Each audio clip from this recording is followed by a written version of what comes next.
మన ఎంపీ మిథున్ రెడ్డి గారు సుమారు 9 గంటలకు మా ఇంటికి రావడం జరిగింది. నేను టిఫిన్ అరేంజ్ చేసి టిఫిన్ తింటున్నాము. ఇంతలోనే కొంతమంది పరిగెత్తుకుంటా ఇటు అటు తిరుగుతూ గలాటలు చేస్తున్నారనేది చూసినాము. కొంతమంది వచ్చి మీరు మీ పైకి తెలుగుదేశం వాళ్ళు దౌర్జన్యం చేయడానికి వస్తున్నారు, అంబేద్కర్ సర్కిల్లో వాళ్ళంతా గుమిగూడు ఉన్నారు, మీరు ఈ ఊర్లో మిథున్ రెడ్డి గారు మీరు తిరగకూడదంటే ఇక్కడ అని నాకు చెప్పడం జరిగింది. నేను మిథున్ రెడ్డి గారికి మనం వద్దులేబ్బా అంబేద్కర్ సర్కిల్ పొద్దు మనం ఇట్లే వెళ్ళిపోదాం అన్నాము. మిథున్ రెడ్డి గారు ఏం చెప్పినారంటే, ఈ మధ్యలో సెటిల్ కాక్ కోర్టు కొట్టేశారు కదా, ఆ కోర్టు చూసేసి ప్రెస్లో అక్కడికే రమ్మని చెప్పండి సార్, ప్రెస్ కార్డ్ అక్కడ మాట్లాడేసి మనం మదనపల్లికి వెళ్ళిపోదాము అని చెప్పినారు. అది మంచిదబ్బా, మనకు ఇక్కడ మళ్ళీ న్యూసెన్స్ చేస్తే మనం అక్కడ లోకల్ వాళ్ళం కదా వద్దంటే ఆయన కూడా దానికి ఒప్పుకున్నాడు. ఇంతలోపలే ఓని అర్ధగంటలో వాళ్ళు వచ్చేసారు. ఈ సైడ్ నెట్టి జనాలు వస్తూ ఆ సైడ్ నెట్టి జనాలు వస్తూ ఒక 100 నుంచి 200 మంది దౌర్జన్యంగా వస్తున్నారు. నేను కింద దిగిపోయి ఏమబ్బా ఎందుకు ఏమి వస్తున్నారని చెప్పి నా అందరిని అడిగాను. వాళ్ళు నన్ను కొట్టేదానికి వచ్చినారు. మిథున్ రెడ్డి ఎట్లొస్తాడు, మా పైన అంతా కేసులు పెట్టించేసి మేమంతా జైలుకి పోయినాం కదా, ఈ పొద్దు ఎట్లొస్తాడు మీ ఇంటికి అని అన్నారు. నేను చెప్పానయ్యా, మిథున్ రెడ్డి గారు నేను పార్లమెంట్లో ఉన్నాం, అప్పుడు మీ చంద్రబాబు నాయుడు వచ్చిన మేము ఇక్కడ ఈ ఊర్లో కూడా లేము, వాళ్ళు పోలీసు వాళ్ళు మీ పైన పెట్టింటే పోలీసు వాళ్ళు అడగండి, పోలీసులపై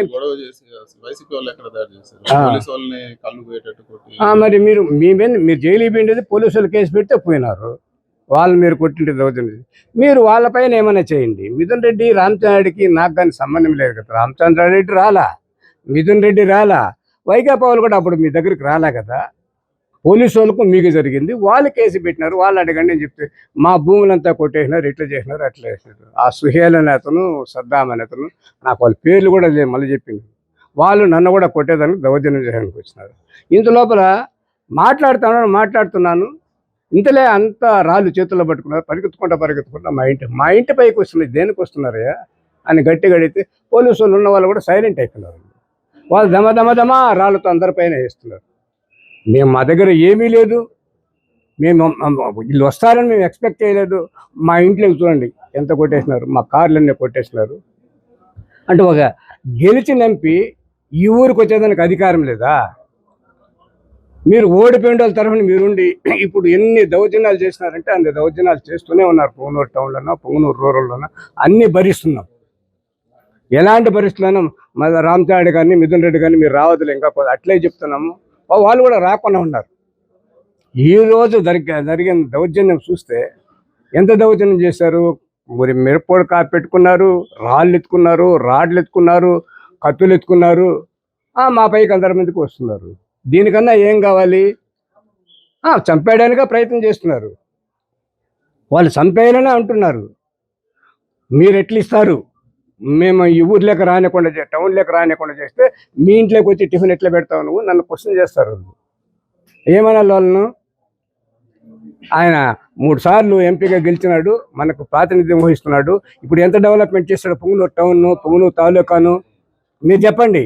ఈ 40 ఏళ్ళలో ఏ ఎమ్మెల్యే కానీ ఏ మినిస్టర్ కానీ చేయలేని సహాయం ఆర్థికంగా కానీ, ఇండస్ట్రీల పరంగా కానీ, ఉద్యోగ రీత్యా కానీ అన్ని విధాలు ఈ ప్రాంతాన్ని అభివృద్ధి చేసినారా లేదా? ప్రెస్ వాళ్ళు, మీడియా వాళ్ళు మీరే చెప్పండి. పోనీ వీళ్ళకన్నా, మిథున్ రెడ్డి కన్నా, రామచంద్రారెడ్డి కన్నా ఎవరైనా ఈ ప్రాంతాన్ని అభివృద్ధి చేసింటే మీరు ఒక్క పేరు చెప్పండి, పలాని పీరియడ్లో ఇది చేశారు కదా. ఇప్పుడు కూడా 5,000 కోట్లతో ఒక ఇండస్ట్రీ తెచ్చినారు. మిథున్ రెడ్డి గారే ప్రయాసపడి తెస్తున్నాడు. అంతకుముందు సుగాల మెట్లో పెడితే అతను ఎవరో మర్డర్ చేస్తే యూనిట్ రాకుండా పోయింది.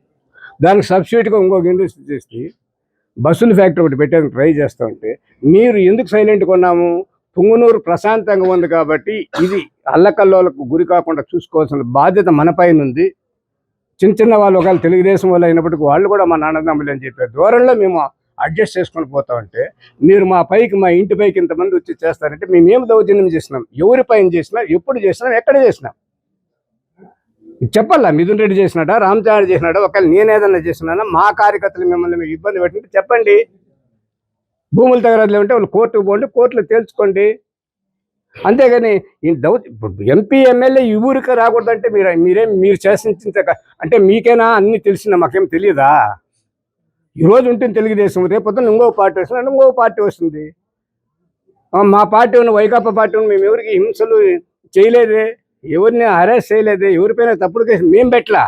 పోలీసు వాళ్ళు పెట్టుకుంటే మీరు అడగండి, దాన్ని కూడా పిలిచి మాట్లాడదాంబా అని చెప్పినా నేను. మా ఇంట్లో మా పిల్లలంతా ఎట్లా ఏ విధంగా భయపడిపోయినారు? ఇది న్యాయమేనా?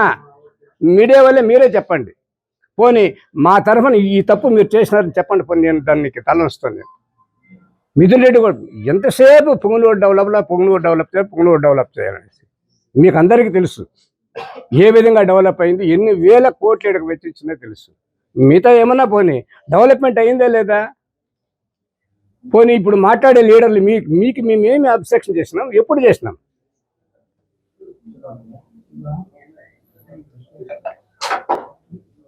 2 hours 2 గంటల సేపులు ఇది బీభత్సంగా జరుగుతూ ఉంటే పోలీసు వాళ్ళు స్పెక్టేటర్స్ లాగా సైలెంట్గా ఉండిపోతే మేమేం చేయాలి చెప్పండి? ఇంట్లోకి చూడండి ఎన్ని రాళ్ళు వేశారు. మేము అటు బయట కనబడితే చంపేసేదే కదా వాళ్ళు ఉండేది. పోనీ మళ్ళీ 10 కార్లు కొట్టేసినారు. 1:30 గంట తర్వాత ఇది జరిగిన తర్వాత 2 గంటలకు ఈ కార్లన్నీ కొట్టేస్తారు. ఇప్పుడు కూడా కొడుతున్నారండి. ఇంత భయభ్రాంతులు చేయాలనుకుంటే మీకు అంతా ఏం చేసినామని మేము? న్యాయం లేదా? చట్టం అంతా మీ చేతిలోకి తీసుకుంటారా? పోలీసు మీ పక్కనే ఉండిపోతారా? ముఖ్యమంత్రి మీకు తెలుగుదేశం మీ కార్యకర్తలకే ఉన్నాడా? ఏమన్నా అంటే సార్ మా మిథున్ రెడ్డి గారు మాట్లాడతారు.